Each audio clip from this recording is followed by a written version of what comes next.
I'm reading a little bit from a book. I'm going to show tonight how simple trauma can be, not be, but how trauma happens. And it's about what I've noticed. Like, I've lived most of my adult life being my own persecutor.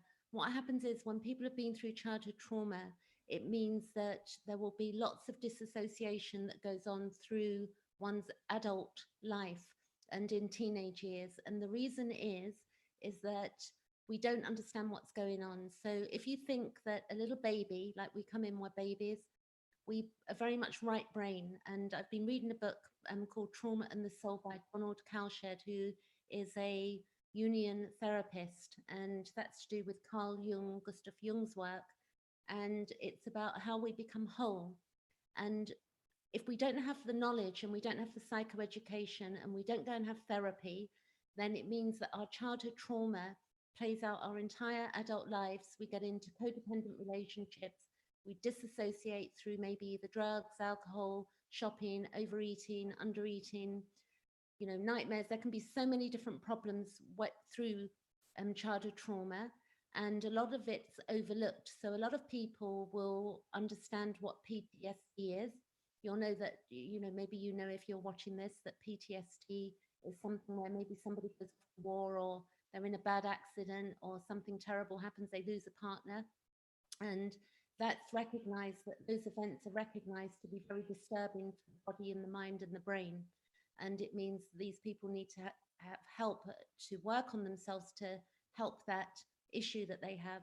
But childhood trauma is often so put in on the back burner because we just think that a lot of it's normal and we've just got to get on with our lives. But when we begin to look at our lives, or we begin to see that our lives are breaking down, and that happened for me, that I got to around 50 and my whole life began to fall to bits, like bit by bit.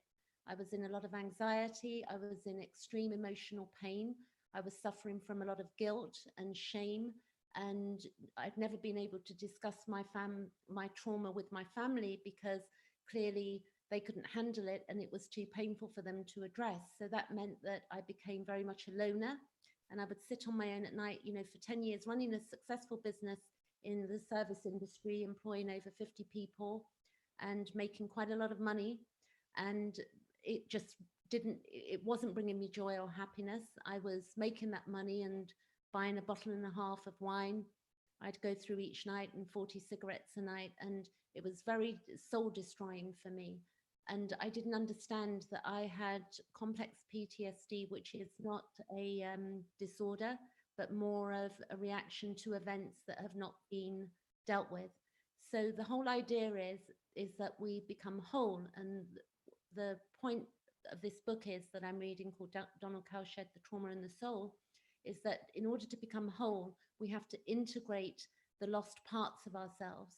So that's inner child work and understanding the inner child, but it's also really digging deep into the pain and the hurt, and almost going to the pits of our own hell of what it really was like, and stopping the disassociation, saying, well, that things were okay and it didn't, that it didn't affect us. I know so many people have been affected by either sexual abuse or emotional abuse or spiritual abuse by family members. And often that's the worst of the worst for many people, because if you can't trust the people that brought you into the world, you're very much in a really tricky situation as an adult.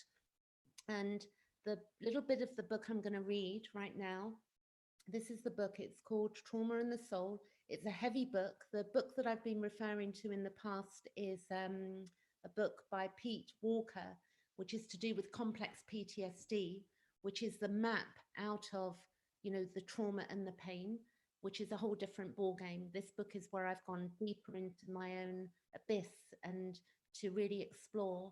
And through having therapy, I'm not a therapist, but through going to therapy once a week since September 2018, I've begun to evolve and move through my own pain. And the other thing that I got into as well was astrology, something called evolutionary astrology, which meant that I pulled up my own chart. I got in touch with a brilliant guy called Simon Vorst, who's an astrologer, and we began to dig deep on all of the things that I'd you know, by looking at the symbolism on my chart, it could be seen where I'd suffered in childhood, and we began to dissect it and decondition those parts of myself that were damaging to me. And it's been a long road. There are no quick fixes. There are many modalities out there that say there are quick fixes, but there are things that can help us, but long term, we're always a work in process. We are whole and we're becoming all of the time. So there's this, we've got our right brain, we've got our left brain, we've got the analytical side, we've got our right brain. When we're born, the right brain is the first thing to develop. And this is what I've read and I'm reading about at the moment. So the right brain is the bit that develops. And when you look at you're born and you look at your mummy or your daddy and you get mirrored back.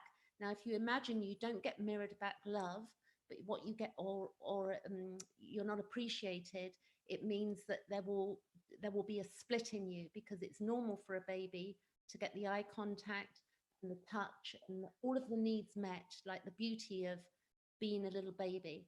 And if we don't have that, we will split off and we will live in one world. And then we go in between worlds, but we can get stuck in one place, which is really bad for us. So, it's a lot of work, this, but what I'm doing is putting out the psychoeducation out there, because I'm aware that the more that's out there, the more people are going to be able to evolve their own stuff. And I'm going to read a beautiful little story now from this book, which is a true story, and it's called Wholeness and Our Spiritual Inheritance. And I can't read the whole book clearly, but I can read part of it to give you an idea of what we go through and what, how life works out for many of us. And it's a simple story, but it's going to throw some deep light on what happens to the psyche of a child, which we all were. We must not forget that. And we've all still got that inner children held inside of us. We've all got our inner children. We all feel, maybe shy sometimes, or inadequate, or not clever enough, or not pretty enough, or not whatever enough. And only we can change these things that we've inherited that weren't nice. And there is something called good enough parenting out there, that no parent's going to be perfect, but when there is outright abuse and meanness and a lack of consciousness, is very, very damaging. And the worst part of that is it means that a whole adult life can be lived out in a lot of deep turmoil and pain. And the persecution that we had as children means that we end up persecuting ourselves, or we run away with the fairies through, disassociating and going completely right brain and not being grounded. And the whole idea to become whole, which Carl Gustav Jung talked about, is integrating both the left brain and the right brain. So the right brain is our creativity, poetry, dance, beauty, the numinous, the spiritual moments. And for me, I'll give an example. It's not just to do with what one might call God. It's not about religion as much as, I can look at a beautiful flower and I can see what we might call God in that, or I can look into a baby's eyes and see it. So, we've all got that inside of us, that spirit. And if a child has been terribly abused, then it's like soul murder, because the soul gets split. So the whole point is that we get a chance to reclaim it as adults through psychoeducation and therapy. So I'll see what you think of the story. I've got 5 viewers. I can't see who's watching. I can only see if people comment, but I'll read this. Maybe it's just about a page and a half, and then you can see what this brings up for you in your own mind. And it's this book again, just so you see, and it's Wholeness and Spiritual Inheritance. So he says here, one incident from Sandra's childhood beautifully illustrates the close relationship between wholeness and one's spiritual inheritance. One's God's given true expressiveness. Consider the following situation. Sandra, aged 4, is brimming with excitement and hope as the family prepares to move into their first real home, where she has been promised her own room and a real backyard with a sandbox and a swing set. And the family is gathered outside on a beautiful spring day, greeting the neighbors and getting acquainted as the moving van unloads its cargo. In a creative act of inspiration, little Sandra, remember she's 4 years old, picks a bouquet of flowers and enthusiastically hands them to her mother in celebration of this moment. I would invite the reader to pause here and contemplate what is at stake at this moment. A little girl reaching out for her mother with a handful of flowers in a total loving exuberance, a moment of complete unguarded enthusiasm. The root of that word is entheos, the God or spirit filling the person. We might say that something of this child's unique God given personality, spirit, or soul was reaching across a threshold here in search of reception by reality, an inner act of loving awaiting an outer response. This response did not occur.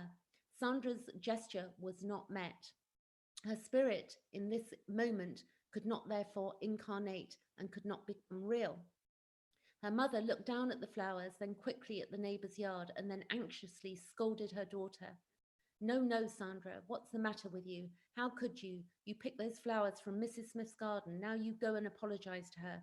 Dragging the little girl by the arm, she forced this apology out of her and simultaneously broke her heart, destroying the hope implicit in the creative act, foreclosing the transitional space in which Sandra's whole self was seeking actualization. So what children try to do and babies try to do, one way communicating either through, nonverbal or the eyes of being a child and a very young child, where we are seeking actualization of something, we're trying to actualize something. We don't understand what that is, but, it's the acceptance, it's the love, it's the understanding. And I'll give you an example at the moment. I've got a neighbor who, generally on a Saturday morning screams at his children, and he's a really big man, he's not small, he's a big man. And when I hear him scream at his little toddlers, it completely puts me into freeze. And I have thought about saying something at some point to this person, because clearly that's really damaging to really small children.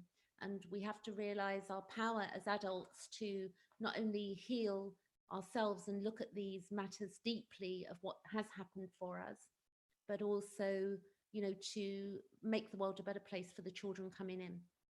So here goes.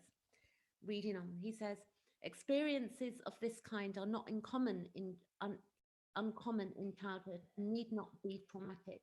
Sandra's mother was not a cruel person. Occasional derailment like this is an otherwise affirming family atmosphere will not matter all that much. They will not destroy the child's spirit, because such injuries can be repaired through empathy and understanding. But Sandra's mother was chronically anxious about the opinion of others, and there were frequent emotional mismatches between herself and Sandra. Many deforming mirrors. So really what's going on is that, when a baby, it's a mirroring, and the mother mirrors back, the father mirrors back, adults will mirror back to the children. It's all about mirrors. And we even do this as adults. We, react mirroring each other, and we get the reaction from each other as we do. So then he says, but Sandra's mother was chronically anxious about the opinion of others, and there were frequent emotional mismatches between herself and Sandra. Many deforming mirrors. In this instance, Sandra's mother was obviously more concerned with making the proper impression on the neighbors than she was with her daughter's sensitive feelings in this moment. 50 years later, get this, she would have been 54 then, she was 4 at the time. 50 years later, Sandra still remembered her 4-year-old experience. She still feels the shame of it. And the voice of this shame remains a relentless, chastising voice, a distorting mirror from within that said, no, no, Sandra, what's the matter with you? This voice made sure that underneath all her outward success and personal accomplishment, there remained a deep sense of her own failure in the eyes of this now perfectionistic and deforming mirror. Shame seems to be our feeling response when who we are is found unacceptable. So if we make children unacceptable, we can see what happens there. And then when people abuse children, we can also see what happens there. with sexual abuse, how damaging that is, and emotional abuse or verbal abuse. And all abuse, I add, is all the same to a child, doesn't matter what type it is. He goes on, not merely what we've done. If someone criticizes our actions in a particular situation, this may cause us guilt, but it does not cut to the core like the humiliation provided by Sandra's mother at this moment. The moment was traumatic because the source of Sandra's spontaneous loving gesture was something innocent and good in herself that we associate with the soul's potential life. In this case, there was no resonant response in her mother for her daughter's soulful expression. Instead, there was a distorting mirror. When this happens repeatedly, now we're going into repeated use, the soul cannot indwell and cannot actualize itself in the space between self and other to become an inner source of sustainment. Instead, the spark of life in a person must go into hiding to survive. And that part of this hiding is accomplished through disassociation. So we can see that all of us that have disassociated who might get this, if you're watching and you've had any abuse in childhood, you might see that where you disassociate or how you disassociate or how often you've done it and the problems that it causes you. Then he goes on, he says, as we have seen in earlier cases in this book, disassociation does not annihilate the soul, but rather splits it off for safekeeping. Unfortunately, this splitting makes the essential core of the self unavailable to the functioning ego by keeping it oppressed and unconscious. In Jungian language, the ego self axis is injured. The source of inner sustainment is compromised. Meanwhile, life goes on, but it is not fully emanated from within by the divine spark of the true selfhood. In identification with the shaming mirrors, a force or functioning self slowly takes over the person's relations with the outer world, a part of the whole self that says no to spontaneous gestures coming from within. So what happens is it stops our own spontaneous ability to actualize what we need to actualize for ourselves. So if we don't know this stuff, then we can live our whole lives without actualization of self. And that means we don't become whole. So we won't be spontaneous. We won't know how to, for instance, that loving act that she gave that as a 4-year-old to give, even though she picked those flowers and gave them to her mother and her mother rejected her, it means that we will then get into relationships where we may not show our whole self because they're out of fear of being rejected. So we can see all of the problems that come through, child abuse at varying different degrees and levels. So I'm going to probably leave it there. That was just some food for thought, because this book is not a cheap book. And when I've told a few friends about this, they said, oh my God, the price of it. It was £30 from Amazon UK, £30. And I think it must be about $35, $40 on Amazon US. But truly, this book is magnificent. I'm on chapter 6 and it's taken me on the most beautiful journey. And I will bring some more of the bits of gold in here. And that's all I've got to say today. So I hope anybody watching that's been useful, that you've got something out of it and it's been valuable. And if you are, looking to heal CPTSD, PTSD, I'm making regular videos. So hit the subscribe button or come and visit me on my Facebook page. I've got a Facebook page, and also for ladies, the ladies group for anxiety and PTSD. All right, I'll be back tomorrow or the day after. Thank you for watching. And that's it for today. Catch you later.